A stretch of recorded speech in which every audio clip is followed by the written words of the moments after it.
uma ex-colônia francesa, Plantation, tudo bem? Proclamou a sua independência, é o primeiro país a abolir a escravidão no mundo e o segundo a fazer independência na América. Qual foi o primeiro país da América a se tornar independente? Estados Unidos da América. O próximo, o Haiti. O Haiti foi o segundo país da América a ficar independente. Nesse caso, da França. Renascimento africano e panafricanismo. Pan, união, né? Renascimento africano é cultura, panafricanismo é política. Renascimento africano é que nós, africanos, vamos nos identificar com a beleza que temos em nós. Eu, morena de Angola, uma mulher de Angola, sou belíssima. Eu sempre achei que a loira europeia é bela. Ela é bela, mas eu também sou. Chico Buarque de Holanda, morena de Angola que tem o chocalho amarrado na canela. Será que ela mexe o chocalho ou o chocalho é que mexe com ela? Você jamais tocará piano, mas você vai tocar um chocalho, um agogô, um tambor, um pandeiro como ninguém. Entenderam ou não? O violino é superior a um agogô na cabeça de que quem se considera superior é. Mas pega um agogô, um atabaque, um afoxé. Agora, para a aula e põe aqui 3 músicos tocando esses instrumentos. Modificará nosso dia, que no mínimo alguém vai ficar assim com o pezinho, alguém vai querer sair sambando, lógico, é música tanto quanto a outra, tá bem? É essa identificação que é o renascimento africano. E o panafricanismo, manter a África unida, eles não conseguiram. Esses são os líderes do panafricanismo. O que eles queriam? Manter a África unida, para evitar o que aconteceu nos Balcãs. Os Balcãs se tornaram vários países. Os africanos tentaram impedir, mas não conseguiram. A África quebrou-se em vários países. O panafricanismo não deu certo. Congressos panafricanos tentaram, tá? São tentativas dos africanos se unirem e não conseguiram. Na primeira conferência, repara que fofoca, na primeira conferência, em 1900, não havia nenhum país africano, porque não havia nenhum país africano. Portanto, todos os africanos que estavam na conferência africana eram africanos de outros lugares. Tudo bem? Mas o sonho da unificação, tá? Quem conhece do Bob Marley uma música chamada War? Guerra, War.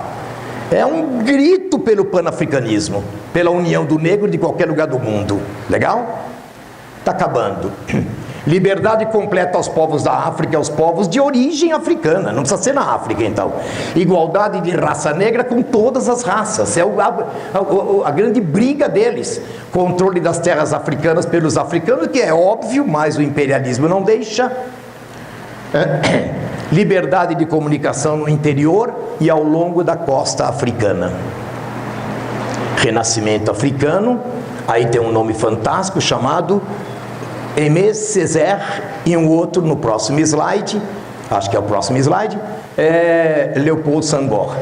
Esse Aimé Césaire, esse aí, dessa imagem, tá? Recusa-se a aceitar a assimilação. Se a minha assimilação negra com a tua cultura for diminuir a minha, eu não quero. Porque a minha cultura negra é tão rica quanto a sua. Nós podemos fazer uma transa legal, desde que não me inferiorize. Tudo bem? Um senegalês é um senegalês, não um francês. Lindos, deixa o teu concorrente falar assim, ó. Ai, que merda. Claro que um senegalês não é um francês, senegalês.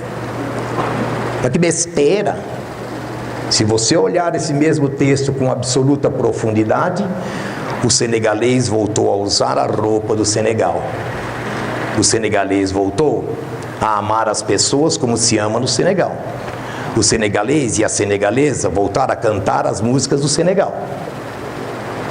Porque durante o domínio eles eram obrigados a cantar Allons enfants de la patrie. O hino da França era o hino do Senegal. Não é mais. Entenderam? É o reconhecimento estético, ético, cultural do meu ser senegalês. Esse cara, Leopoldo Senghor, é um dos caras da África que eu mais li, tá? E resumir para vocês aí, ó. Uma revolução socialista não é necessária na África, pois o socialismo já é um fato milenar no continente africano e se apresenta mais eficaz que aquele proposto por Marx. Por quê? Porque eles não conheciam propriedade privada na África subsaariana. Eles não sabiam o que é propriedade privada. Vou falar de novo. Pessoas se juntaram, formaram uma família. Famílias se juntaram, formaram uma clã.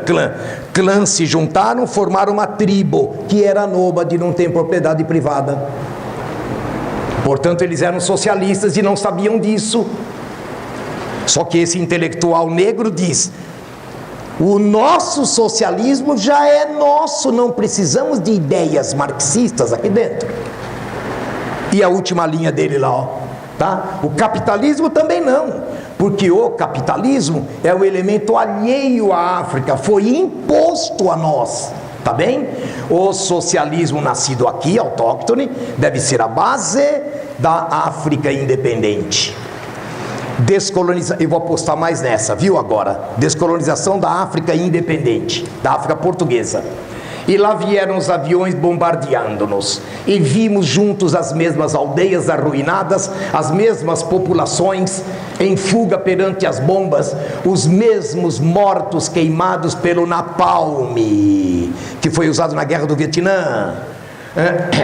As mesmas bombas feitas nos Estados Unidos, lançadas de aviões feitos na Alemanha, equipada com rádio feito na Grã-Bretanha, e as mesmas granadas lançadas de canhoneiras e fragata feita na França e em cima da Guiné-Bissau.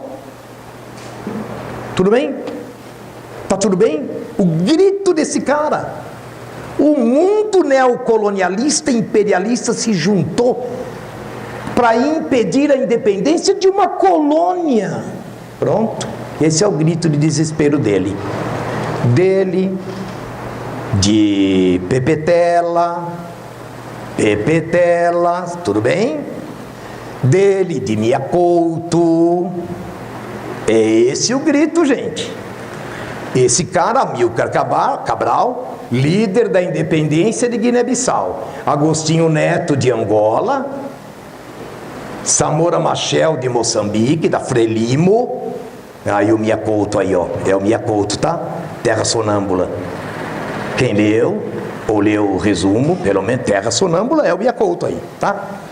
Bem, a Revolução dos Cravos acelerou o processo de independência das colônias portuguesas. Em 25 de abril de 74, caiu o salazarismo, ditadura fascista de Portugal.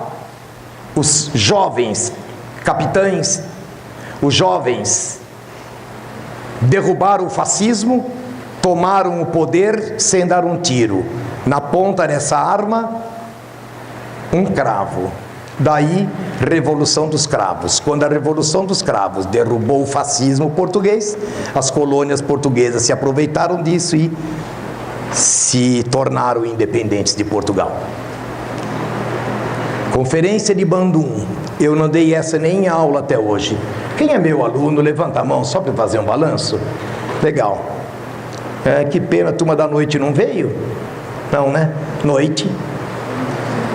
Legal, mas vocês foram avisados, né? Sim? Tá bom. Conferência de Bandung, gente, ó. na Indonésia. 29 países que tinham acabado de fazer independência, condena o colonialismo, o racismo, cria política de não alinhamento, quer dizer, na Guerra Fria, nós não vamos ficar nem desse lado e nem deste lado, não alinhamento, nós vamos ficar no centro, este será o nosso lado, o centro, o bloco do terceiro mundo, que não se usa mais esse termo hoje, equidistante dos dois.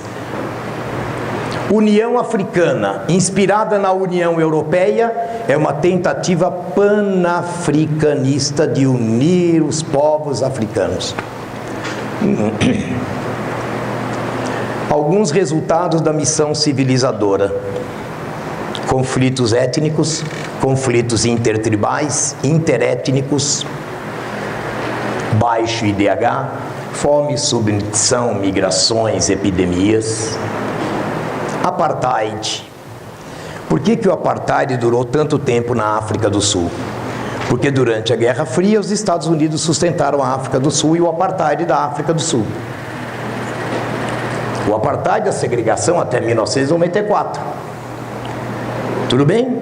De um lado branco, do outro lado não branco.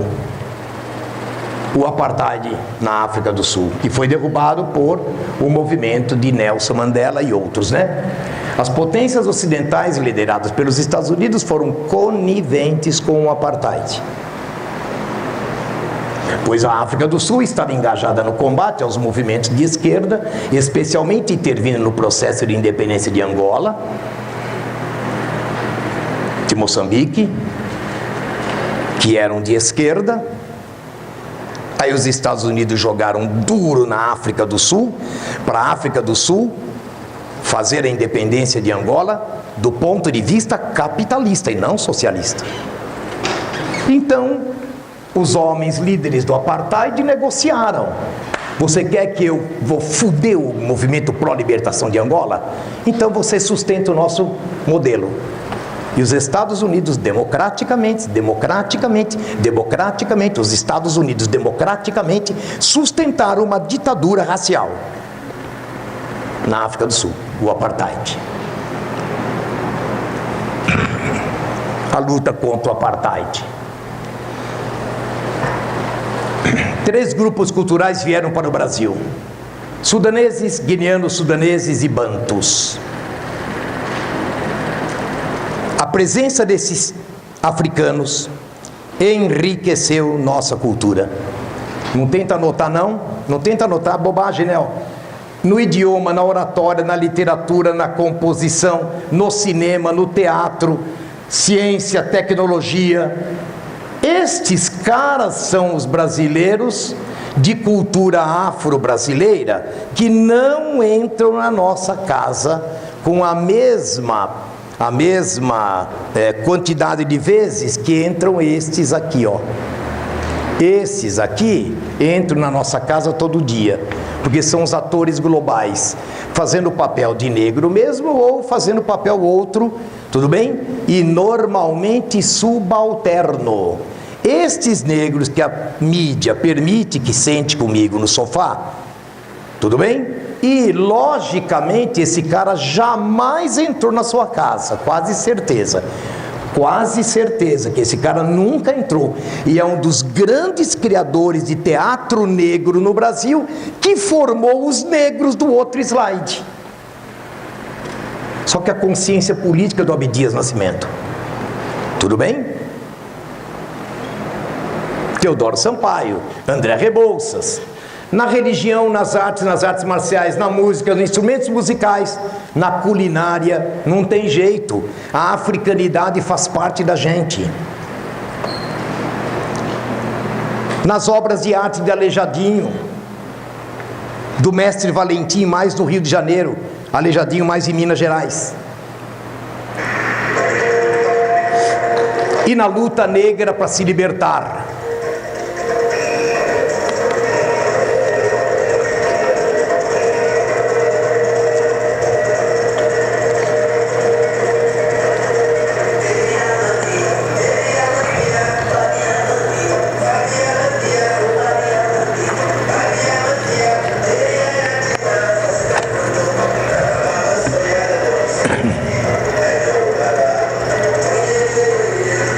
luta negra, tudo bem aí? Pode ser individual e pode ser coletiva. A coletiva é a formação de quilombos. Quilombos que a gente aprende o quilombo de Palmares, o quilombo de Palmares, o quilombo de Palmares. Olha a imagem. É porque a luta negra não entra na sala de aula, gente. A história negra não entra numa sala de aula. Aí de repente o cara cobra no vestibular. E as pessoinhas estudantes falam, nossa, eu nunca vi isso. Pronto, veja isso. Cabanagem, balaiada, revolta dos malês. Esse Preto Cosme faz parte da balaiada.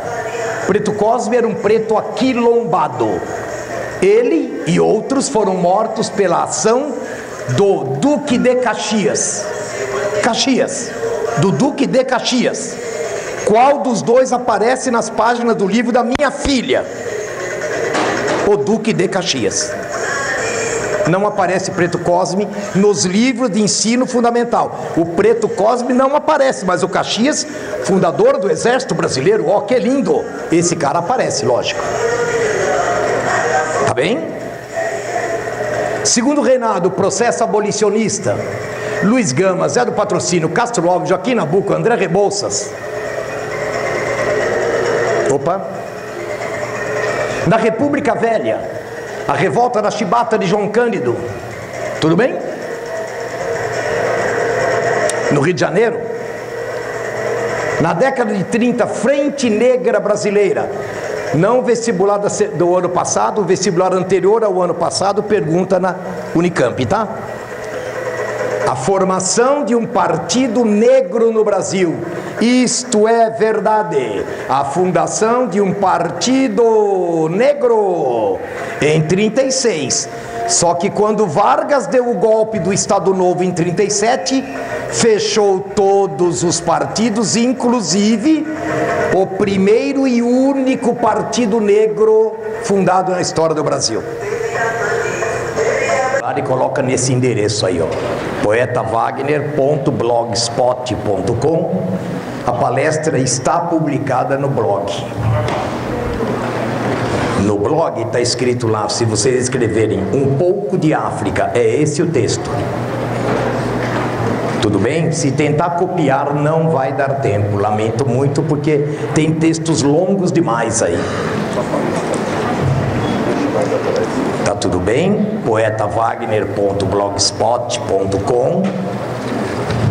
Se você escrever África, eu acho que já dá para sair diretamente no que nós queremos. Pode? Pode, vamos lá. Então vamos lá. Boa tarde, meninos. Que vocês sejam felizes nesse Dia das Crianças, tá bom?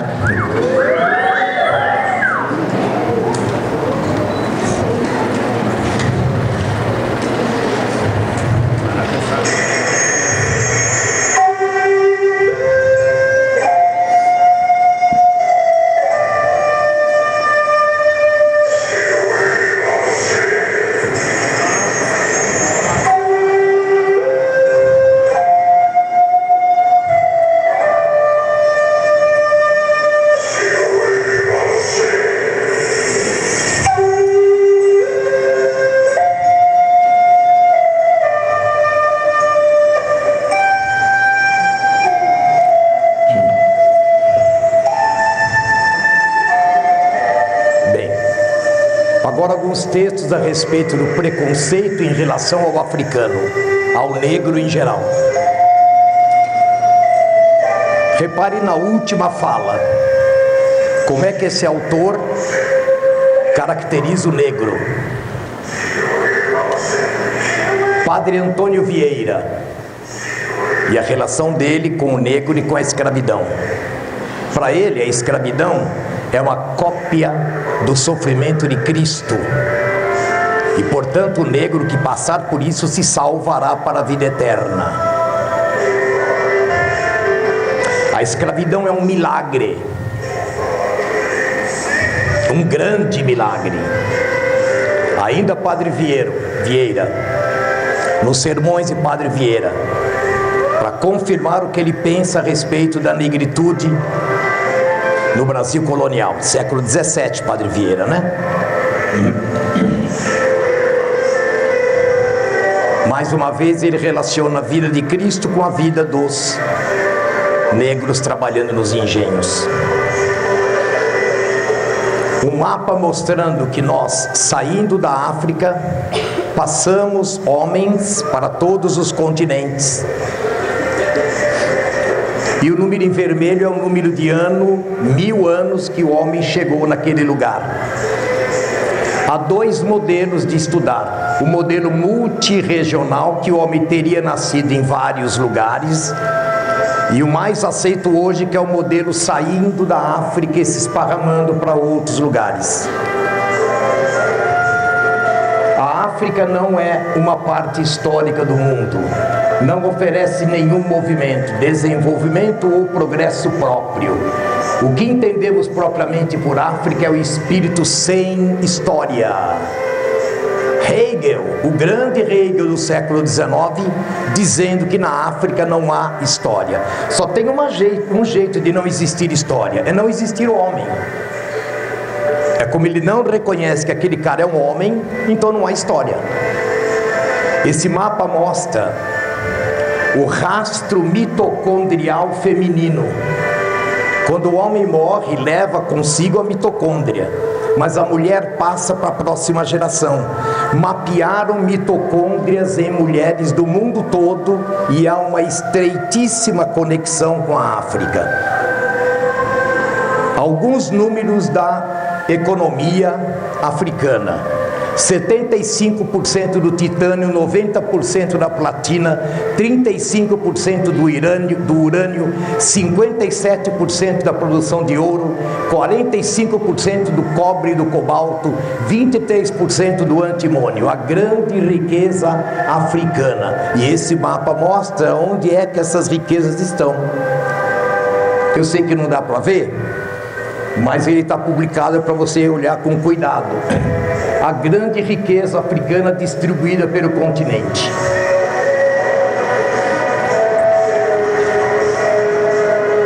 As agências internacionais de notícia têm falseado enormemente a realidade dos problemas africanos contemporâneos, por seus enfoques episódicos e parciais.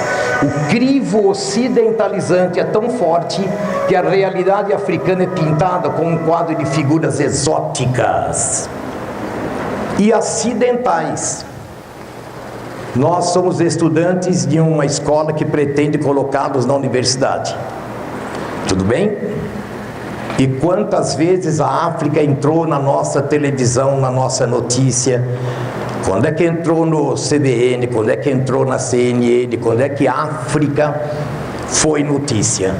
Só quando a coisa é ruim. Quando tem notícia ruim, a África ocupa episodicamente a primeira página. Tudo bem? E África ou Áfricas? Se a pergunta for para vocês do continente, logicamente é a África no singular. Lógico. Mas se a pergunta for de povos africanos, culturas africanas, você pode, sem medo de errar, colocar no plural Áfricas, porque são muitas Áfricas dentro da África e nós vamos passear por algumas delas. África norte-saariana, ao norte do Saara, é a parte da África que mais a gente estuda. Ao estudar o Egito Antigo, eu estou estudando a África, é isso. Ao estudar quando Alexandre Magno, do Império Macedônico, tomou o norte da África, é África. Ao estudar Roma, quando Roma, o Império Romano, invadiu e tomou a África, é África. Esta é a parte que nós mais estudamos, a África norte-saariana. Tudo bem? Mas, além desta África que a gente estuda bastante, a gente não estuda a África como sujeito de si mesma. A gente olha para a África com o nosso olhar ocidental, branco, cristão, seja católico, seja protestante, seja, né? O nosso olhar olhando para a África não consegue identificar o que é uma África como sujeito de si mesma. Esta é a África, etnicamente, dos camitas, dos semitas, dos tuaregues, dos etíopes, dos bantus, Brasil, bantus, sudaneses, Brasil, os dois últimos que mais vieram para o Brasil. Há reinos africanos que são tão antigos quanto o Egito, quanto a Mesopotâmia, quanto a Babilônia, que também não se estuda. Há um reino chamado Reino de Cush, que está aqui, ó, ao sul do Egito. O Reino de Cush, ele foi um dos mais ricos e poderosos reinos da África, a ponto, dá para ler o slide aí, o finalzinho dele, a ponto de o Reino de Cush invadiu o Egito, dominou o Egito durante mais ou menos um século, 70 anos, olha, a 25ª dinastia de faraós do Egito eram faraós negros do Reino de Cush. E isso não aparece na aula de Egito. E quando aparece Cleópatra, ou no livro de história, ou no cinema, ou no teatro, ela é branca, de olhos azuis, lindamente ocidental. Tudo bem ou não? É a ocidentalização do nosso olhar, que nega o belo do outro, que nega a história e a virtude do outro, porque ela está dominada. Mas esse reino aí não é o único, não. Ao sul desse reino, olha, aqui está o reino anterior, aqui está o Egito, aqui está, e aqui o reino de Aksum, tudo bem? Hoje é a Etiópia. Será que é possível? Está muita luz, viu? Mas vamos ver se dá. Vocês conseguem identificar risquinhos vermelhos para lá e para cá? Daí do fundo, dá para identificar traços vermelhos cortando o mapa? São as rotas de comércio. São as rotas internacionais que este reino e outros reinos farão, com povos do Mediterrâneo, com o Mar Vermelho, com a Pérsia, com a Índia, com o Ceilão, com o Império Bizantino. Era um reino cristão. Quando os muçulmanos, no século VII, avançaram em cima do norte da África, este reino foi isolado e entrou em decadência, sitiado por muçulmanos. Este reino aqui, ó, Zimbábue, poderoso até a chegada dos portugueses, com a produção de joias de ouro, peças de marfim, de cobre. Gente, esses reinos que eu estou falando eram metalúrgicos, eles conheciam metalurgia como ninguém.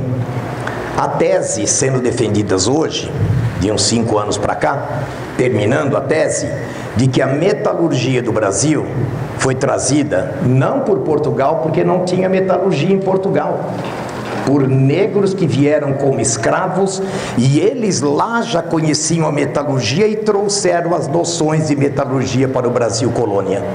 São desses povos aí, ó. Tá bem? Outro reino, Reino de Gana. Na sequência agora vai aparecer Gana, Mali e Songhai no mesmo mapa. Gana vai ser dominado por Mali, que vai ser dominada por Songhai. Então o mapa vai estar mais ou menos fixo neste lugar que aí está. Hoje Mali e Mauritânia. A vida deles com domesticação de camelos, comércio com povos berberes. Povos berberes são povos do norte da África. E eles transavam ouro, sal, tecidos, cavalos, tâmara. O apogeu desse império de Gana aconteceu entre o século X e o século XII, quando aí ele vai ser dominado pelo reino de Mali, que é o mais famoso deles, tá? O reino de Mali é o mais famoso dos 3.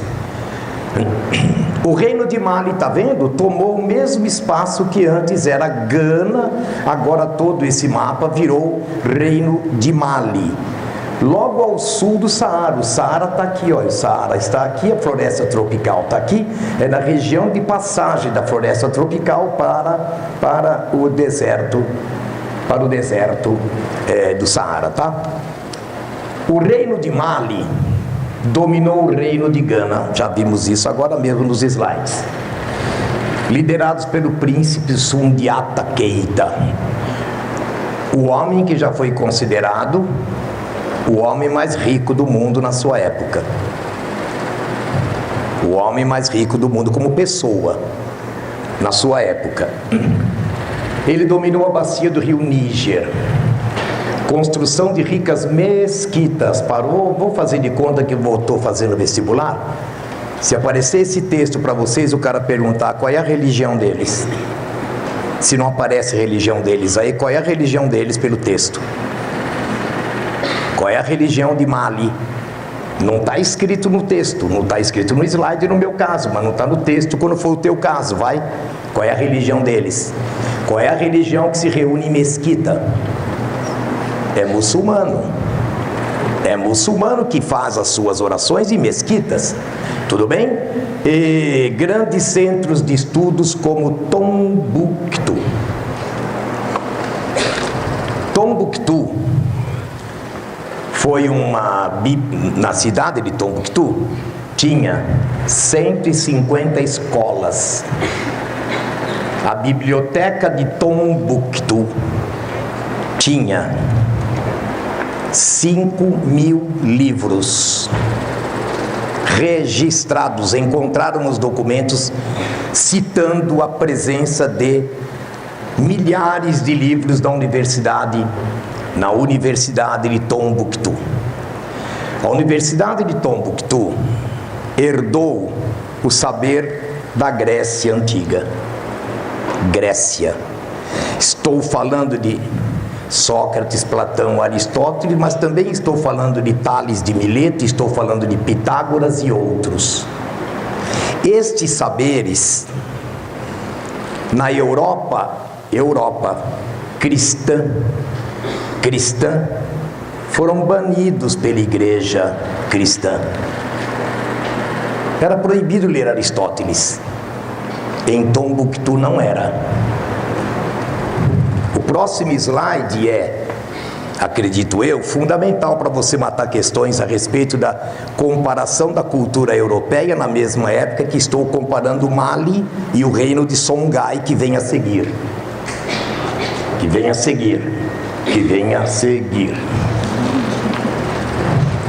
Aí está o rei de Mali segurando uma esfera de ouro na mão.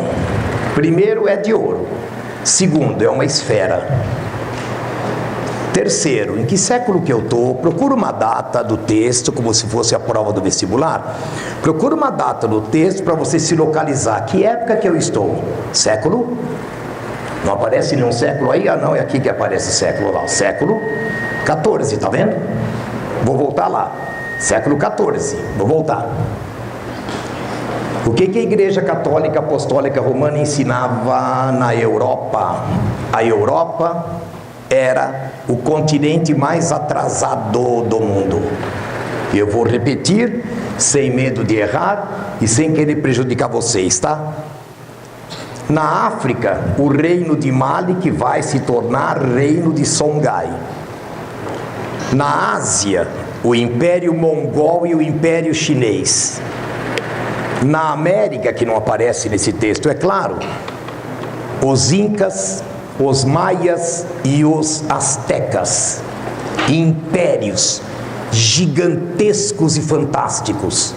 E a Europa, feudo. Matou a charada, gente? A Europa fechada dentro dela mesma, a Europa feudal, em que o poder político está na mão de um senhor. Que senhor?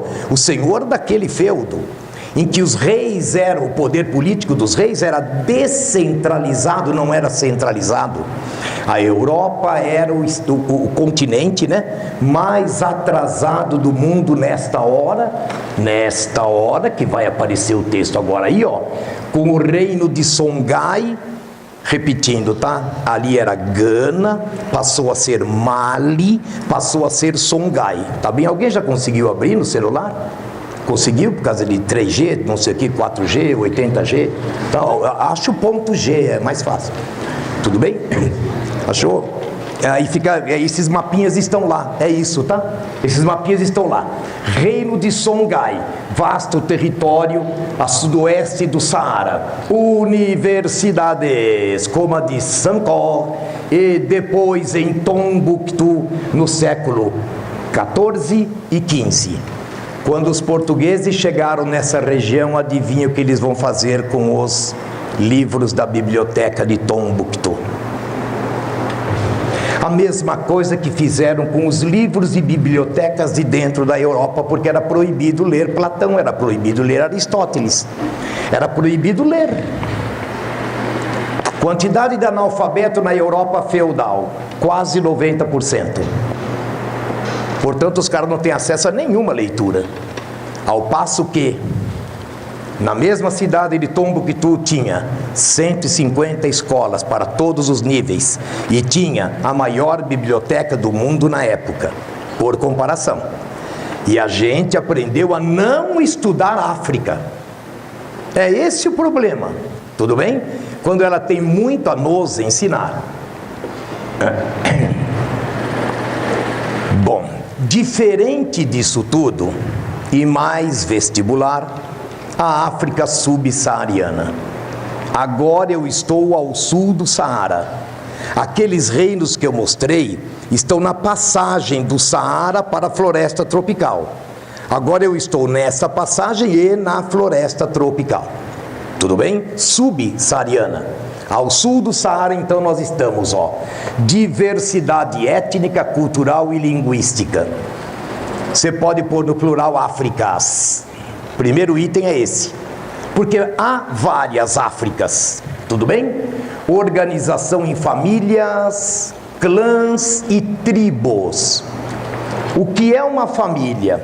Um homem, uma mulher, um filho, um neto, eis uma família, tudo bem? O que é um clã? Esta família A se junta com esta família B.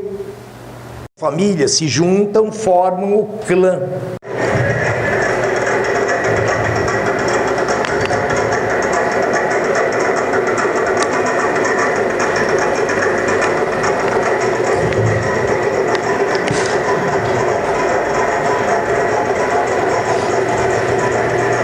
As Iemanjás.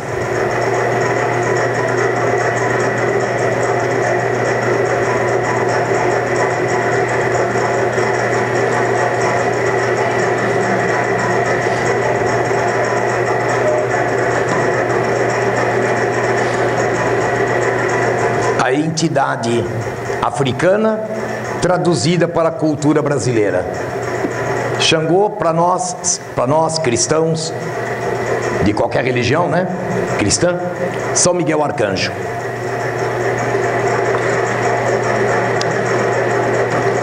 Oxum, Nossa Senhora Conceição. Obá, Santa Rita de Cássia.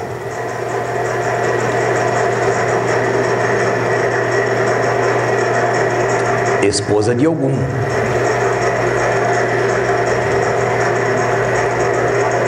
Oxóssi, São Sebastião, e Ogum, São Jorge.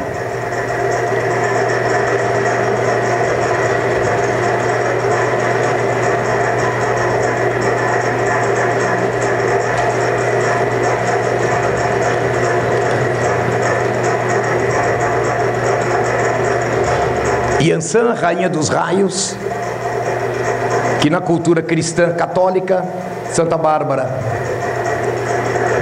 Exu, o Santo Antônio, casamenteiro.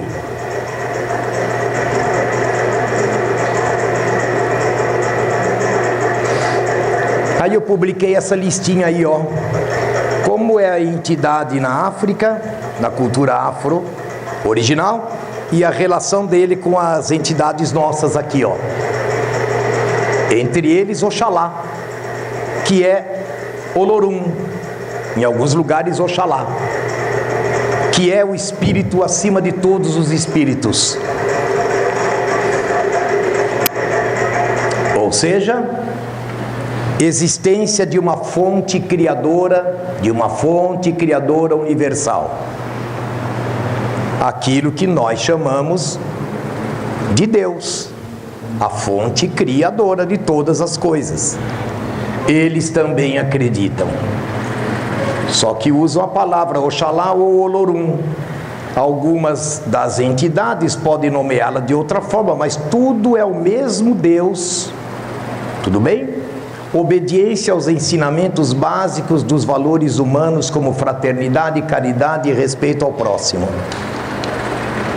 Se alguém daqui pratica alguma religião, está tendo diferença entre o que se prega na tua religião e o que prega na religião originalmente africana? Ou seja, obediência aos ensinamentos, fraternidade, caridade e respeito ao próximo.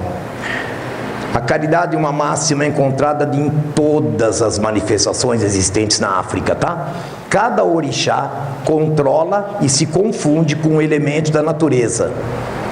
Árvore, raio, fogo, céu, rio, com um planeta ou a própria personalidade do homem. Nessa imagem, é o Xumaré, que é São Bartolomeu, colocando um arco-íris no ar assim. É o rei, é o Deus dos arco-íris.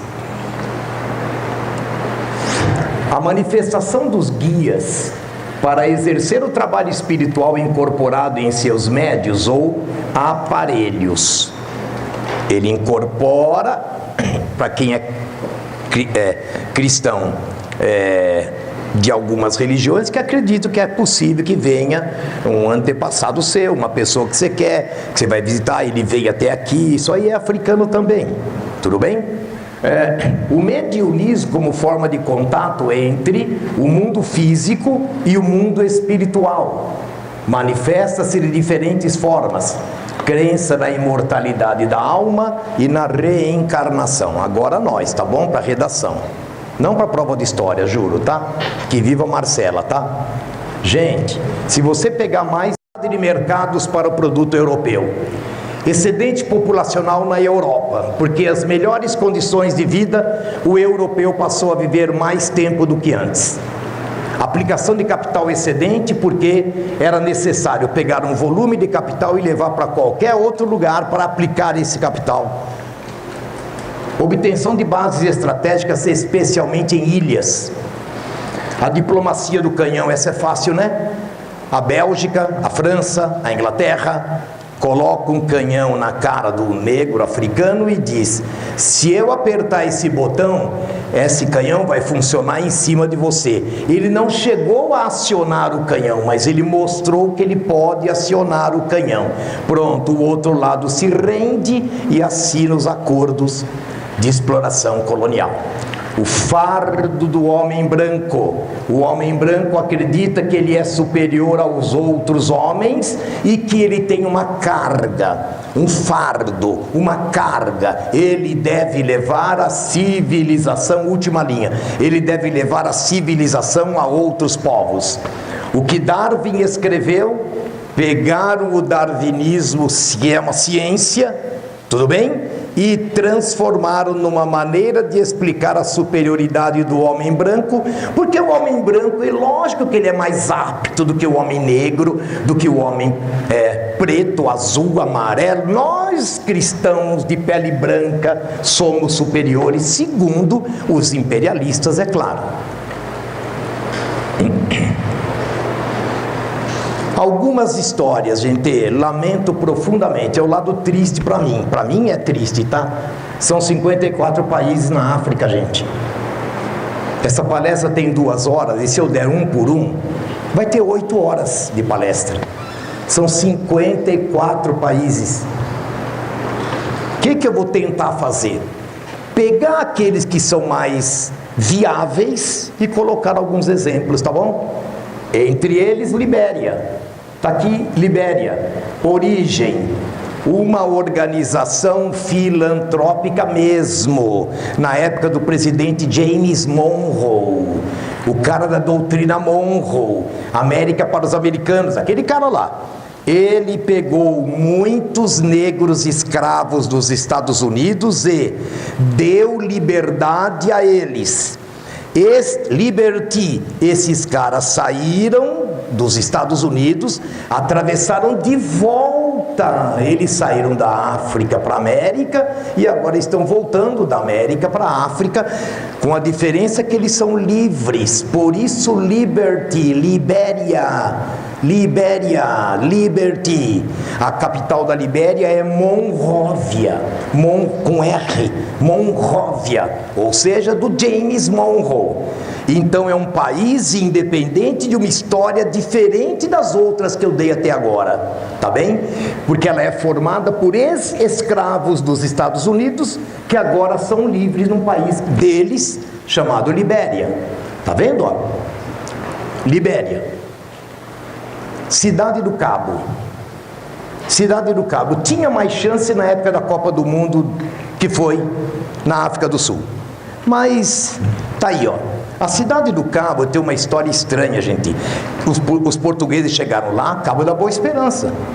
Expansão, Vasco da Gama dobrou o Cabo da Boa Esperança em direção à Índia, lá mesmo, tá? Aí vieram portugueses, aí vieram holandeses, aí vieram ingleses, tá? Na parte do sul da África, chamada África do Sul, na Cidade do Cabo. Se você viajar da Europa para a Índia, obrigatoriamente passa por ali. Vou falar de novo, se alguém está ligado e quiser me contradizer, eu vou ficar feliz demais. Vou falar de novo, tá? Nessa época, claro. Se você quer sair da Europa e chegar até a Índia, ou sair da Índia e chegar até a Europa pelo mar, obrigatoriamente você passa por ali. Obrigatoriamente. Até que, no final do século XIX, os europeus capitalistas, hipercapitalistas, precisando de petróleo, ferro, carvão, abriram o canal de Suez. Abriram o canal de Suez, no norte da África. Agora eu saio da Europa, atravesso o canal de Suez, já estou na Índia. Eu não preciso mais passar pela África do Sul. A Cidade do Cabo se arrebentou economicamente. Aquela maravilha do canal de Suez é maravilha para a França, é maravilha para a Inglaterra, que atravessará pelo canal de Suez. Tudo bem? E quem se fudeu é quem estava na Cidade do Cabo, que é a África do Sul. Argélia, ocupada pela França em 1830, aproveitando a crise do Império Turco Otomano, e a Argélia se consolidou como colônia da França na época de Napoleão III, o imperador sobrinho do primeiro Napoleão lá, na Argélia. Senegal, tá aí o mapinha, tá dando para ver, eu acho, né? Senegal, portugueses montaram feitorias, que era um lugar de troca de mercadoria por mercadoria, disputadas depois por franceses, ingleses e tal. O fim do tráfico negreiro fez decair o interesse europeu na região, até sua conquista pela França de Napoleão III. Argélia, Senegal, Napoleão III, é o Império Francês. Ruanda, tudo quanto é professor, e eu acho que vocês também sabem pelo menos um pouquinho da história. Ruanda tem duas etnias importantes na história. Os Tutsis eram dominados pela Alemanha. Quando a Alemanha perdeu a Primeira Guerra Mundial, a Alemanha perdeu Ruanda. Ruanda foi assim, numa bandeja entregue para a Bélgica. A Bélgica ganhou a Primeira Guerra Mundial. A Alemanha perdeu a Primeira Guerra Mundial. E esta colônia que era da Alemanha passou para a Bélgica. Só que a Bélgica trocou os grupos de apoio a ela. não usou os mesmos grupos étnicos para que a Alemanha usava, e ela inverteu. Os Tuts, dominados pela Alemanha, ficou para a Bélgica, Ruanda ficou para a Bélgica, apoiada nos Hutus. E os Hutus agora estão no poder com a Bélgica, agora estão no poder, fizeram um massacre, que virou filme, que virou, tudo bem? Com os facões, milhares e milhares e milhares de pessoas mortas em poucos dias, numa guerra que, claro, os caras botaram a culpa nos negros, né? O que vai fazer? Eles botaram, tá vendo? Eles são selvagens mesmo. O cara não consegue enxergar um pouquinho acima do texto de criminalizar a ação do negro, né? Congo. Leopoldo II da Bélgica ocupa o Congo em 1880. Repara o resto, isso não é alternativa tal, não está errada não. Gente, se for mais ou menos assim o texto, o Congo belga não era da Bélgica, era, fala para mim, do Leopoldo da Bélgica. Vocês entenderam a diferença? O Congo belga não é do país Bélgica, é propriedade privada do cara que governa a Bélgica. Tudo bem? Vai ter mais um desse tipo de coisa aí, ó. Camarões, localizado no Mar Níger, ocupado pelos alemães até 1880, eles também perderam Camarões quando perderam a Primeira Guerra Mundial. Bem, Kipling, imperialismo, tá? A missão civilizadora dos brancos. O fardo do homem branco. David Livingstone era missionário escocês. Ele pregou o comércio e a fé juntas, como missões civilizadoras. Como é que é? Você não conhece papel higiênico? Como pode? Você não conhece luz elétrica? Como pode? Você não conhece telégrafo? Deixa que eu trago papel higiênico, telégrafo, tudo bem? Luz elétrica e a minha religião também, é claro, porque a tua religião não é religião, é apenas uma crendice. Você entendeu, né? Que a minha é religião, a tua não é. Tudo bem?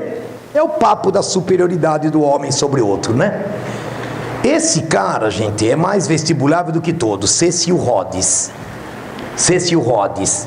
Por quê? Dá uma olhadinha nessa palavra aqui, ó, que eu estou marcando. Cecil Rhodes, ó. Rodésia, mais ou menos como no caso do Congo belga. Esse cara é dono de um país, ele e seus sócios, dono de um país. Texto dele, ó: sustento que somos a primeira raça do mundo, e quanto mais do mundo habitarmos, tanto melhor será para a raça humana. Se houver um Deus, até isso ele que não, tudo bem, ó. Se houver um Deus, creio que ele gostaria que eu pintasse o mapa da África com as cores britânicas. Tudo bem? Nome disso, neocolonialismo, imperialismo, e esta é a mentalidade, a ideologia dominante. Esse cara foi honesto, pelo menos, esse aqui do primeiro texto, ó. O imperialismo é filho da industrialização, prova de segunda fase, viu?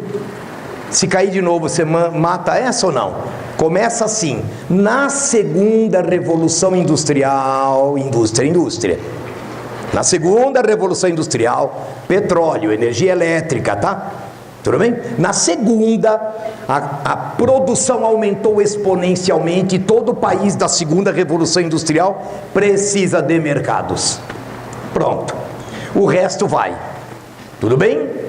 O mundo, Rhodes de novo, ó. O mundo está todo parcelado, e o que resta dele está sendo dividido, conquistado, colonizado. Pense nas estrelas que vemos à noite. Eu anexaria os planetas se pudesse. Penso sempre nisso. Agora, vocês estão cansados? Posso voar um pouquinho? Eu vou sair dessa bosta de aula e vou partir para ano 2017. Nós estamos no ano 2017, tá bom? Leia de novo o que esse cara escreveu. Eu anexaria os planetas se pudesse. Mas eles não podiam naquele momento anexar os planetas. Não tem tecnologia para isso. Não tinha.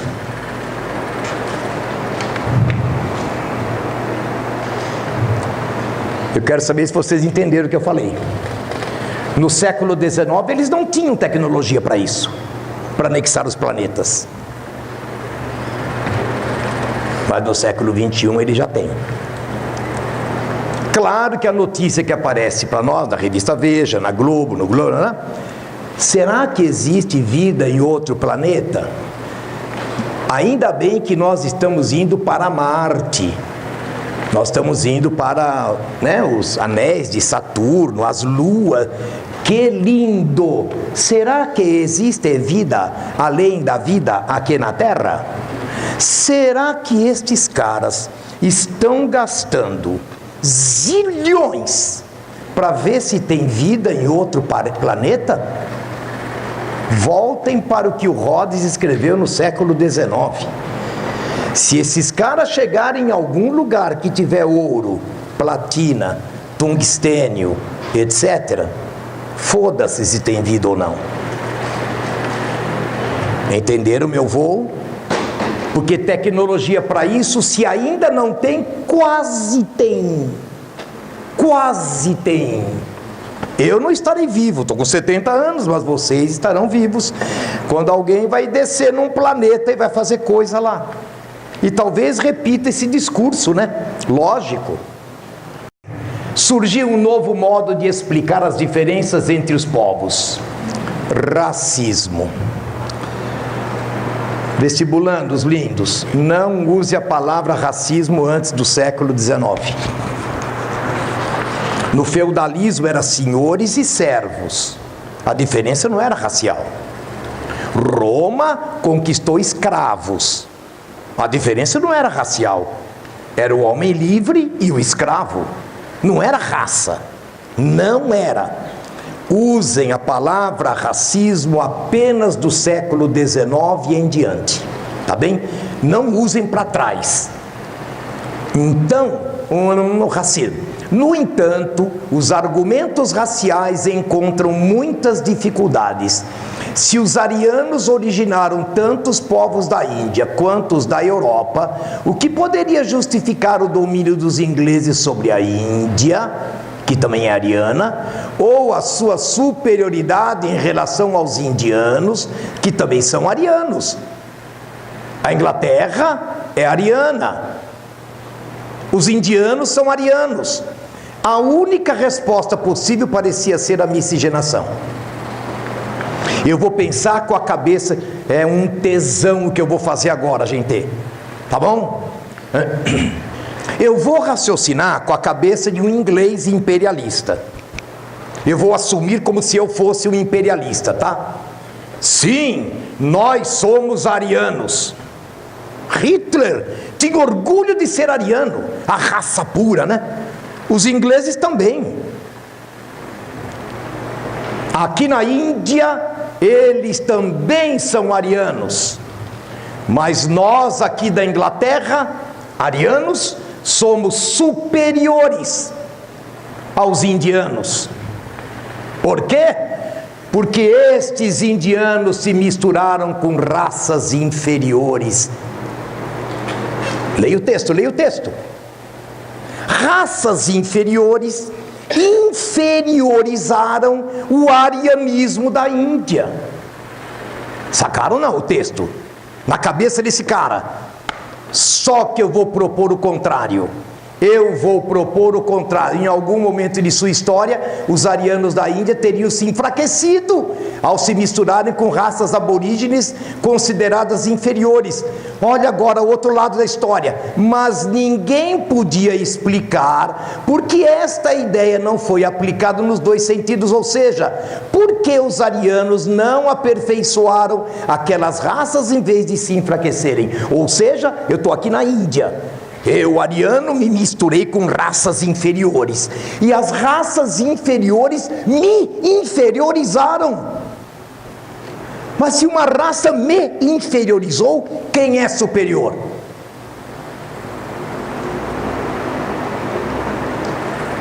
Entenderam ou não?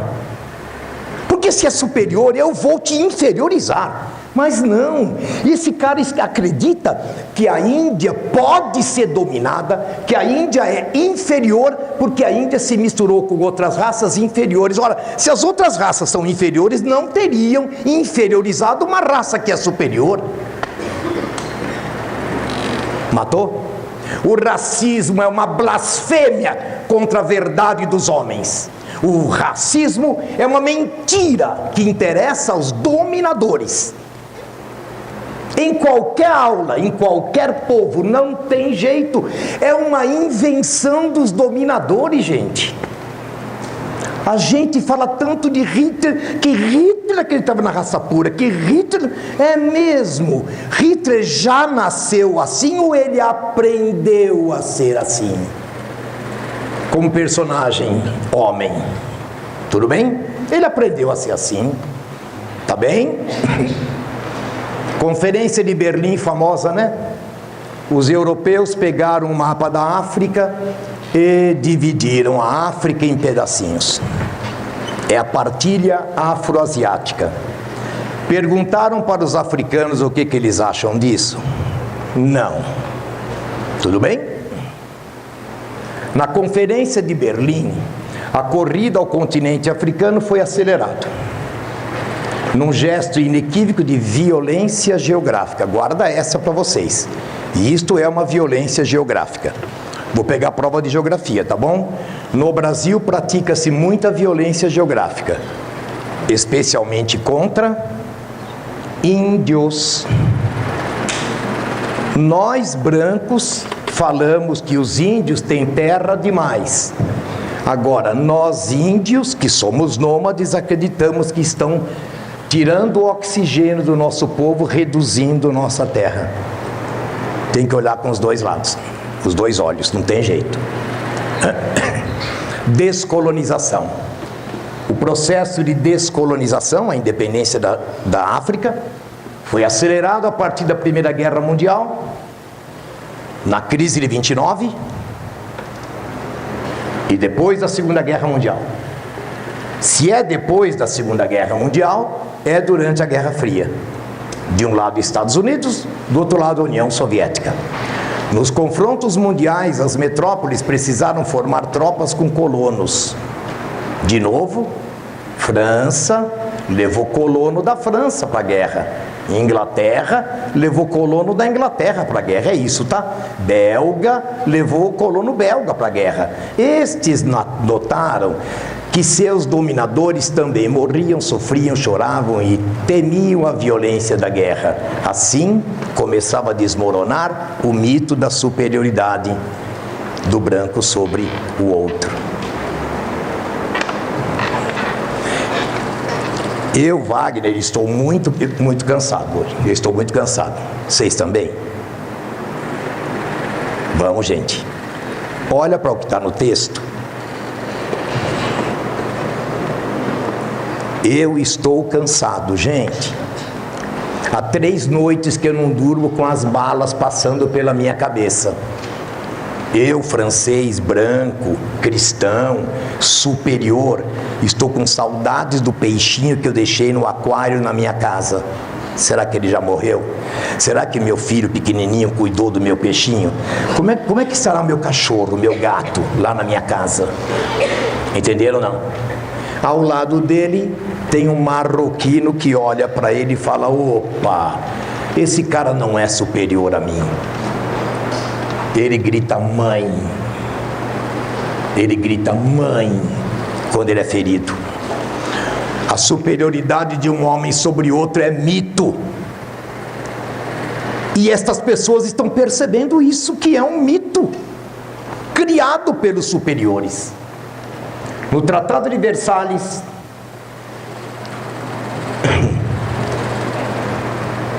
no documento de fundação da ONU e na Declaração dos Direitos da ONU em 48, 19, 45 e 48, estes três documentos escreveram a mesma coisa: o respeito à autodeterminação dos povos.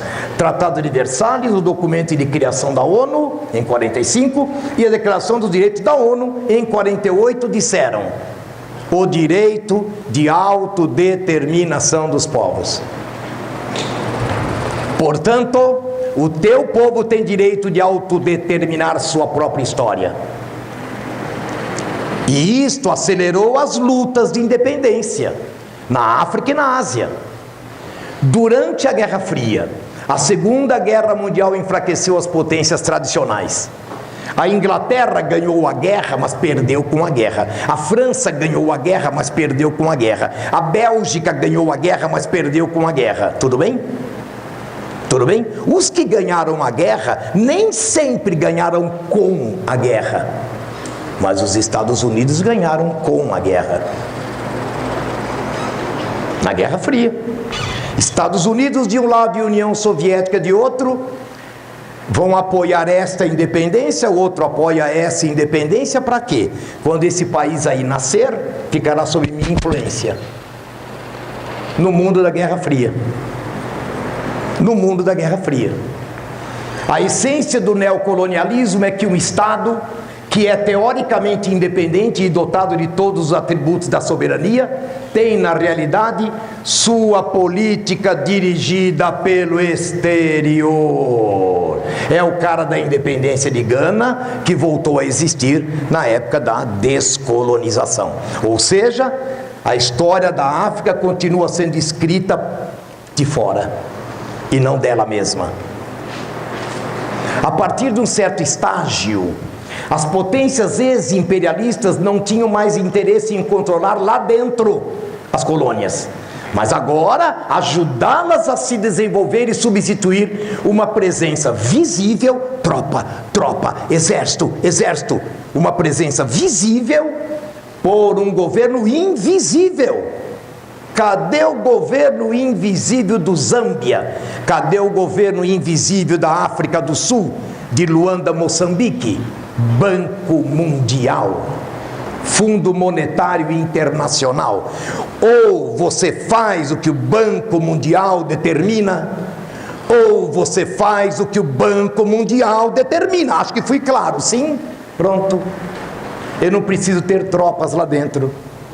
Eu não preciso ter mariners norte-americanos invadindo algum lugar. Basta mandar Mickey Mouse para ele lá, o agente da CIA. Mickey Mouse, agente da CIA. Tudo bem? E a cultura do cara vai virando norte-americana, pronto. Mapa da África independente. Tentei achar, viu gente, não consegui. Um mapa com essa legenda mais visível aqui, ó, tá? Se perguntarem, se alguém perguntar, a década de 50 e especialmente a década de 60, quase todos os países africanos ficaram independentes ao mesmo tempo. Eu vou falar de novo para guardar bonitinho para a próxima que está chegando, prova que está chegando. Na década de 50, Guerra Fria, e na década de 60, quase toda a África ficou independente ao mesmo tempo. Tudo bem? Sobraram outras para depois. O Haiti não está na África, atenção, Unicamp. O Haiti não está na África, qualquer um sabe disso. Mas a África está no Haiti. Matou? Não, vai gente, a África está no Haiti. Geograficamente o Haiti está na América, hein? Tribo, tudo bem? A tribo é um conjunto de clãs, que é um conjunto de famílias, que é um conjunto de pessoas. Todos os povos do mundo passaram por isso. Só que os povos africanos subsaarianos chegaram até aí e não passaram para frente. Em outros lugares do mundo, eles vão formar reinos como esses que eu mostrei. Eles vão formar reinos. Acima da tribo tinha um reino, tinha um rei, tinha um imperador. Mas na África subsaariana, o máximo que eles evoluíram politicamente foi até a organização tribal. Esta tribo, essas tribos, tá? Essas tribos viviam assim: caça, pesca, extrativismo que a natureza lhe dá, né? Árvores e raízes, etc. E agricultura itinerante. Eles não têm produção de algo que ele planta hoje para colher daqui a 2 anos. Porque eles vivem de maneira nômade e seminômade. Ele planta hoje o que for possível colher daqui a 2 meses. E não daqui a 2 anos. Por quê? Ou ele é nômade, ou ele é no máximo seminômade. Por quê? Porque a linha do meio, aí, a última linha, gente, a última linha, isto é vestibular aí, ó. Gente, a África subsaariana oferece uma abundância de sobrevivência. É impossível passar fome na África subsaariana. Porque tem frutas, porque tem água, porque tem peixe, porque tem raízes, porque tem folhas, porque tem animais para serem caçados. É impossível passar fome. Na África subsaariana não se conhece, enquanto for africana, a África africana, não se conhece fome. Quando o abastecimento da minha tribo começa a ficar escasso aqui, eu ando para outro lugar, e em outro lugar, de novo, eu tenho a abundância de frutas, abundância de raízes, de folhas e etc. Por isso, não evoluiu de tribo para nenhuma outra forma de poder acima da tribo. Tudo bem? Bom, daqueles preconceitos que eu coloquei no começo, muito se deve ao fato de que eles não conhecem escrita. Os povos subsaarianos não dominavam a escrita. E assim, preconceituosamente, nós que dominamos a escrita, achamos que quem não domina a escrita é menos do que nós. Tudo bem? Por isso, a história da África subsaariana é uma história da oralidade. Esse texto é muito importante para a tua prova. Qualquer adjetivo seria fraco para qualificar a importância que a tradição oral tem nas civilizações e culturas africanas. Nelas é a palavra falada que transmite de geração a geração o patrimônio cultural de um povo, a soma de conhecimentos sobre a natureza e a vida, o relato dos eventos do passado, o canto ritual, a lenda, a poesia, tudo isso é guardado pela memória coletiva, a verdadeira modeladora da alma africana e arquivo de sua história. Por isso, já se disse que cada cidadão, cada ancião que morre na África é uma biblioteca que se perde. Vocês entenderam o texto? Quando eu, com essa minha idade, 70 anos, tudo bem? Dou aula há 200 anos. Quando eu morrer, se fosse subsaariana, África negra, subsaariana, quando eu morrer, o máximo que eu posso ter feito na vida, o máximo da minha glória, é ter passado para você, que um dia vai ficar velha também e vai passar para os seus descendentes. Portanto, a ausência da escrita não elimina cultura. É uma cultura não escrita. É uma cultura ágrafa. É uma cultura oral. Tudo bem? Um dos exemplos foi tomado num filme que aí está. Uma criança perguntou para este sábio, não tenha dúvida, ele é um sábio, que não conseguia entender o universo, não consigo entender o universo. Como ele não consegue entender o universo, perguntou ao sábio: e ele pegou de uma fogueira. A maior parte dos ensinamentos era assim: os grupos se sentavam em volta de um sábio, de um coroa como esse aí, e contavam-se as histórias. Aí ele pegou uma madeira queimada, cheia de cinza, bateu a cinza na mão e deu o sopro que Olorum deu para criar. Ele deu o sopro que Olorum deu para criar o universo. Meu filho, o universo é o seguinte, olha, repare na minha mão, tudo está aqui em minha mão, mas Olorum um dia fez isso, e surgiram as estrelas e os astros, e a criança entendeu o que é o universo. Tudo bem? Não é Galileu Galilei, não pode ser, não pode ser, mas é a sabedoria que se passa de geração a geração, tá bem? Pergunta de vestibular, tá? Daí eu fui procurar resposta em livros. Houve escravidão na África antes da escravidão africana que nós conhecemos na América? Resposta: houve. Havia escravidão na África antes do europeu chegar lá. Só que o escravo que existia até então era uma espécie de parente com direitos diferentes de outros parentes, diferentes posições na família e no lar, mas no entanto uma espécie de parente. Ele não tem valor mercantil como nossa escravidão, é um parente. Os escravos tinham de ser ou capturados ou adquiridos de seus parentes, que os vendiam como escravos, e isso significa que alguns grupos pegavam seus criminosos, ou geralmente parentes não desejados, e executavam o ritual que rompia o parentesco. Na nossa tribo aqui, você cometeu algum erro grave na tribo. A tribo se reúne e, numa manifestação coletiva, você não é mais parente nosso. Quando este grupo, essa tribo, rompia com alguém, rompeu o laço de parentesco. Quando ele rompeu o laço de parentesco, esse cara que vai sair dessa tribo ou desse clã, vai para um outro clã.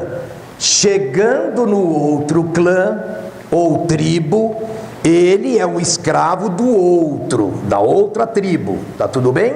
Só que a escravidão termina nele mesmo, ou seja, esse escravo chegou aqui nessa tribo que não era minha originalmente. A minha tribo era aquela, ou clã. Aí eu fui expulso de lá, cheguei aqui, e ao chegar aqui, eu tive um grande amor. O maior amor da minha vida foi com esta mulher da outra tribo, com quem nós tivemos um filho. Eu era escravo, meu filho jamais será. Meu filho jamais será escravo. É diferente da escravidão na história da América, gente. Que o escravo tendo filhos serão escravos, que terão filhos que serão escravos, e assim vai. A escravidão existente na África terminava na própria pessoa e não nas gerações futuras dessas pessoas, porque não era uma escravidão mercantil para ganhar dinheiro. Tudo bem? Embora tenha, é diferente. Esta imagem, ó, aqui está o reino de Mali, tá? De Gana, de Mali, de Songhai, aqui outros reinos e rotas de tráfico de escravos para o Mar Vermelho, para o Mar Mediterrâneo, para o Oceano Índico, que aqui está, já vai aparecer para o Atlântico, né? Por enquanto não, nesse slide pelo menos não. Tráfico transsaariano, através do Saara, não é o nosso, é no Saara. Tráfico transsaariano, mais ou menos as datas que a gente conseguiu foram estas: do século 7 ao século 15, virada para o 16, 5 milhões de pessoas foram tiradas da África e levadas para qualquer lugar através do Saara. 5 milhões de pessoas. Não erra isso na redação do Enem, não. Não era isso na redação da Unicamp? Gente, eu estou falando pessoas, é grave o que eu estou falando, eu não estou falando de escravos. Eu estou falando pessoas, arrancaram 5 milhões de pessoas que se tornaram escravos em outro lugar. Ou não entenderam? Eles são pessoas que em outro lugar serão considerados escravos. Tráfico no Mar Vermelho e na África Oriental entre o século IX e final do XVI, tá? Mais 2.400.000 pessoas retiradas da África para qualquer lugar.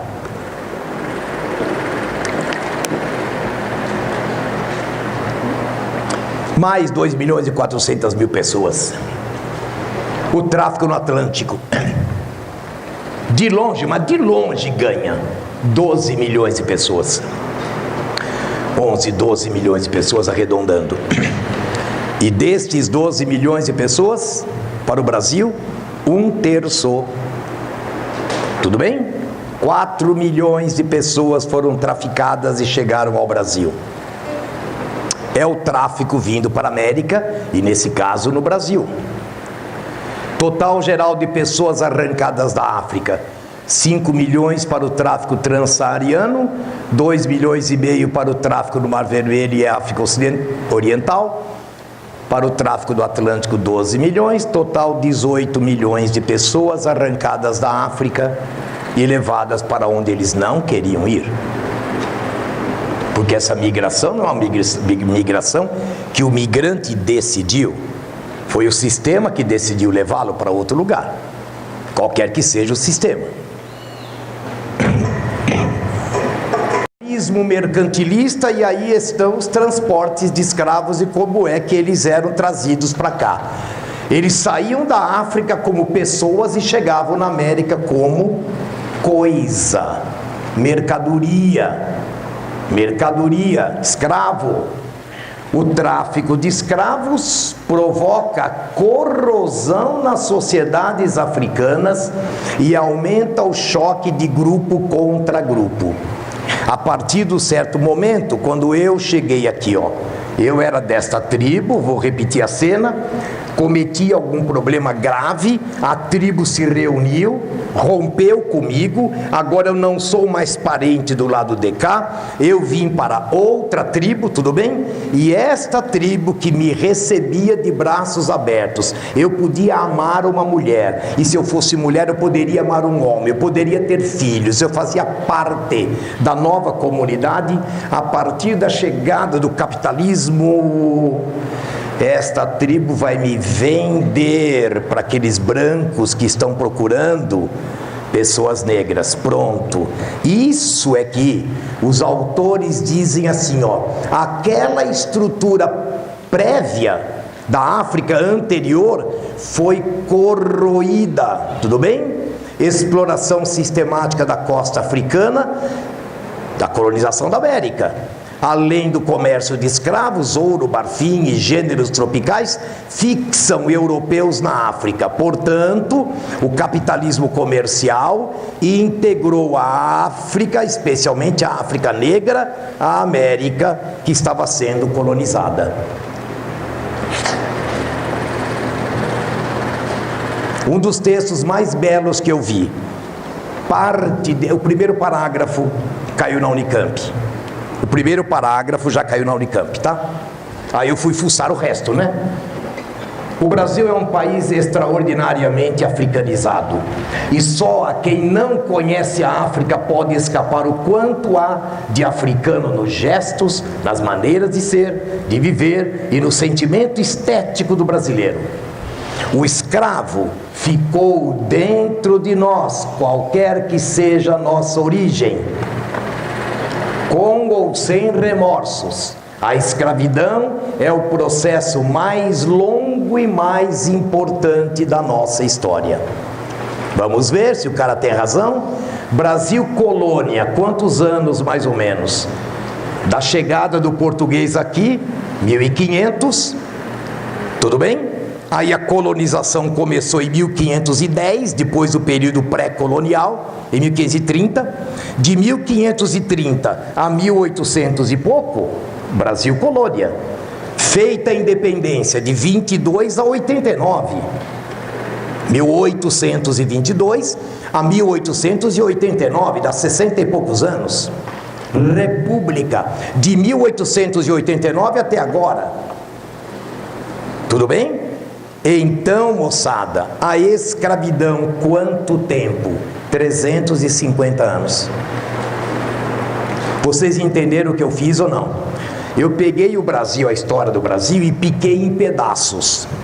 A parte da história do Brasil que percorreu todo o período colonial e todo o período imperial, porque só acabou a escravidão um ano antes da República. A escravidão vai até 1888 oficialmente. Portanto, o que o autor está falando aí embaixo, ó, é isso aqui, ó. Com ou sem remorsos, a escravidão é o processo mais longo e mais importante de nossa história. Tudo bem? Povos africanos em destaque: Bantus, parte sul da África do Sul, ali estão até hoje os Bantustões, que geografia usa muito, né? No miolo da África Equatorial, os pigmeus, será que deu para ver a imagem? Tem muita luz, né? Ali tem um pigmeu adulto e um europeu adulto, tudo bem? Pelo tamanho dele ali, ó. Sudaneses, bantus e sudaneses, eu vou falar mais daqui a pouco, tá? Nilotas, pelo próprio nome já dá para matar. Os khoikhóis ou otentotes, ou khoikhóia, como eles se chamam. Eles dão o nome para eles mesmos de khoikhóis. Quando o europeu chegou, chamou de otentotes. Você consegue ver o fenótipo dessa mulher ou não? Olha as partes pudentas dela: peito, bunda. Dá para ver ou não com essa imagem ruim aí? Meninos, essa mulher é nada mais nada menos do que a Vênus, a velha Vênus que todos nós já vimos pelo menos fotografia. Uma estátua em terracota, feita de terra, portanto, cuja cabeça não interessa, é apenas uma coisinha que tem no lugar da cabeça. Os braços curtinhos, Vênus, porque o braço não é uma informação importante, mas bunda, peito, as partes que implicam a reprodução daquele grupo, hipervalorizado no corpo, no desenho desta mulher khoikhói. Tudo bem? Se a gente olhar com o nosso olhar ocidental, nós vamos ver sacanagem nisso. Depois que o MBL está fazendo, ó, invadindo museus e fechando museus, esta mulher eu não poderia estar apresentando numa aula de África, porque a minha filha foi assistir uma palestra com aquele barbudo e ele mostrou uma mulher com uma bunda, uma bunda enorme. Bom, traz esse cara para sentar aqui e a gente vai discutir a estética da arte. Tudo bem? Que é o que eles não querem discutir, né? Cuidado com isso na prova, gente. Bem, totais aproximados de negros arrancados da África para a América, 12 milhões. De 11 a 12 milhões. E para o Brasil, 4 milhões. 1/3 do total que vem para a América. 1/3 do total. Bem, o duplo valor do escravo. O escravo, ele tem 2 valores. Pergunta difícil isso, tá? Um valor é quanto é que ele vale ao ser comercializado. Esse cara aqui me pegou e me vendeu para alguém que vai fazer o tráfico de escravos. Esse alguém me põe no navio, naquelas condições que eu já mostrei, atravessa o Atlântico e vai me vender em algum lugar. Eu ainda não comecei a produzir e já gerei lucro para alguém. Quem? O traficante. O traficante acumulou capital usando o negro, escravo. Agora escravo sim, ué. Para ele não é pessoa. É um escravo que vale dinheiro. Quando naquele mercado de escravos, eu fui vendido por um dono de terra, aí eu vou começar a trabalhar. Para quê? Para pagar o meu preço para o dono da terra que me comprou. Depois que eu pagar para ele, tudo que eu continuar produzindo vai ser lucro. Para ele, é claro. Portanto, o escravo é duplamente gerador de capital. Tudo bem? Um, por ser escravo, traficado, e outro por ser escravo, trabalhando. Tecnicamente, estas são as palavras, olha, ó. O valor de troca é o valor que o negro tem no mercado de escravos, e o valor de uso é ele produzindo mercadoria, seja que mercadoria for, para o dono dele ganhar dinheiro. Tudo bem? O capital gerado pelo tráfico humano, pela escravidão, contribuiu para assalariar as relações de trabalho na Europa. Ou seja, o lucro que o escravo deu para os donos aqui na América sustentaram assalariamento do trabalho lá na Europa. Lá na Europa, a cada década que passava, menos servos, mais assalariados. Menos servos, mais assalariados. E menos servos, mais assalariados. Com que dinheiro? O dinheiro que o escravo gerou aqui. Isto se perpetuou na história do capitalismo periférico. Essa menina chamada Sophie é caixa. Ela é caixa do Carrefour em Paris. Caixa que a gente passa com a mercadoria. Essa menina chamada Maria é caixa do Carrefour de Campinas. Ela é caixa do Carrefour, ela é caixa do Carrefour. Ela em Paris, ela em Campinas. Eu quero que vocês olhem para esse slide que está aí e parem para pensar. Salário desta menina no Carrefour de Paris é deste tamanho. Salário desta menina, no mesmo prazo, no mesmo horário de trabalho, caixa do Carrefour aqui em Campinas, é desse tamanho. A diferença de ganho, o dinheiro que ela não recebe, o Carrefour manda para a matriz, para poder lá na matriz sustentar uma sociedade social democrática de um nível mais elevado do que os trabalhadores da General Motors, da Standard Oil, da Bosch e etc. Que vocês entenderam. Que eu vejo uma Mercedes-Benz quando eu venho de Limeira para Campinas, para Pira para Limeira, tem uma Mercedes-Benz ali, fica rodando a Mercedes-Benz lá no alto, lá, bem no alto, tá? O funcionário da Mercedes-Benz do Brasil faz o mesmo trabalho que o funcionário da Mercedes-Benz da Alemanha, só que os salários são completamente diferentes. Usem esse slide para mostrar por quê. É o achatamento salarial na periferia do capitalismo que permite assalariar bem o centro do sistema. Prontinho? Esse mapa é famoso, né? O que fizeram com a África? Cada pedaço dessa cor aí, ó, é um país. É a França, é a Grã-Bretanha, é a Bélgica, dominando a África. 30 milhões de quilômetros quadrados. A África, mais ou menos 30 milhões de quilômetros quadrados, ficaram sob a tutela de poucos estados europeus que estão no índice, aí na legenda, ali do lado. Imperialismo e neocolonialismo para tomar a África como foi tomada. E Afonso Arinos proibindo a discriminação racial no país.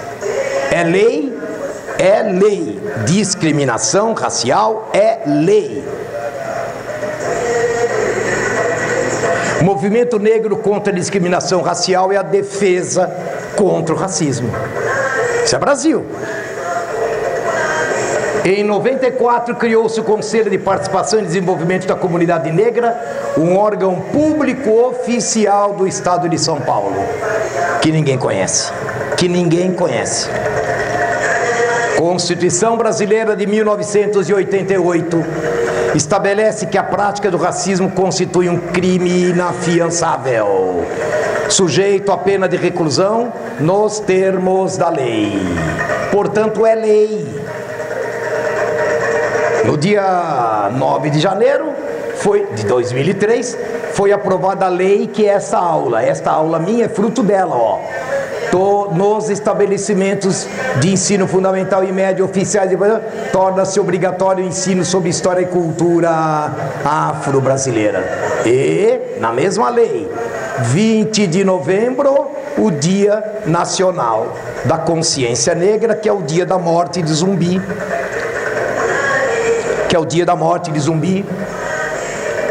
E aí eu publiquei para vocês um dicionáriozinho. Se você não conseguiu abrir agora e abrir em casa, para a tua redação, usa esse dicionário. Gente, ó, racismo, preconceito, discriminação, etnocentrismo, xenofobia, são muito parecidos um com o outro. Mas o melhor é você aplicar o termo certo no lugar certo. Tá tudo bem? Por isso eu mandei. Você pode me riscar da história com mentiras lançadas ao ar, pode me jogar contra o chão de terra, mas ainda assim, como poeira, eu vou me levantar. Minha presença o incomoda? Por que meu brilho o intimida? Porque eu caminho como quem possui riquezas dignas do grego Midas, como a lua e como o sol no céu, com a certeza da onda do mar, como a esperança emergindo da desgraça, assim eu vou me levantar. Você não queria me ver quebrada, cabeça curvada e olhos para o chão? Ombros caídos como lágrimas, minha alma enfraquecida pela solidão? Meu orgulho o ofende? Tenho certeza que sim, porque eu rio como quem possui ouros escondidos em mim. Pode me atirar palavras afiadas, dilacerar-me com seu olhar. Você pode me matar em nome do ódio, mas ainda assim, como o ar, eu vou me levantar. Minha sensualidade incomoda? Será que você pergunta por que eu danço como se tivesse um diamante onde as coxas se juntam? Da favela, da humilhação imposta pela cor, eu me levanto. De um passado enraizado na dor, eu me levanto. Sou um oceano negro profundo na fé, crescendo e expandindo-se como a maré, deixando para trás noites de terror e atrocidades. Eu me levanto em direção a um novo dia de intensa claridade. Eu me levanto trazendo comigo o dom dos meus antepassados. Eu carrego o sonho e a esperança do homem escravizado. E assim eu me levanto, eu me levanto, eu me levanto. E um beijo.